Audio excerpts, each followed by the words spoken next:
వస్తుందో తెలియదు. అటువంటి సమయంలో మనల్ని మనం సిద్ధపరచుకోకపోతే చాలా భయంకరమైన పరిస్థితిలోకి వెళ్ళిపోతాం. ఇప్పుడు పీటర్ అన్న దేవుని దగ్గరికి వెళ్ళాడు అనే కాన్ఫిడెన్స్ ఆయనకు ఉండి ఉంటుంది. ఇక్కడ ఆయన ఫ్యామిలీకి అందరికి కూడా తెలుసు, సంఘస్థులకు కూడా తెలుసు. మరి ఇటువంటి కాన్ఫిడెన్స్ అంటే రక్షణ అందరికీ ఉంది అని మనం నమ్ముతున్నాం, కానీ రక్షణ నిశ్చయిత ఎంతమందికి ఉంది? రక్షణ నిశ్చయిత ఉంటేనే మనం పరలోకానికి వెళ్ళగలము అనే సంగతి పదే పదే మనం జ్ఞాపకం చేసుకోవాలి. How is our life now?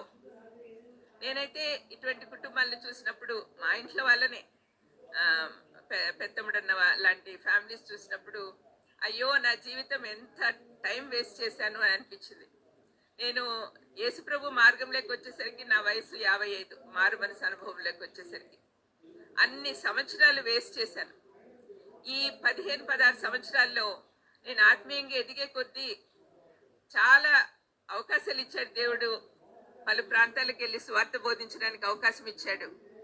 అటువంటి సమయంలోనంతా నేనైతే కొంతమందిని చూసి అసూయపడుతూ ఉంటాను. ఇంత మంచి జీవితం జీవిస్తున్నారు వీళ్ళు, క్రీస్తులో ఉన్న ఆనందం ఇంకెక్కడా ఉండదండి. అది నేను పర్సనల్గా తెలుసుకున్నాను.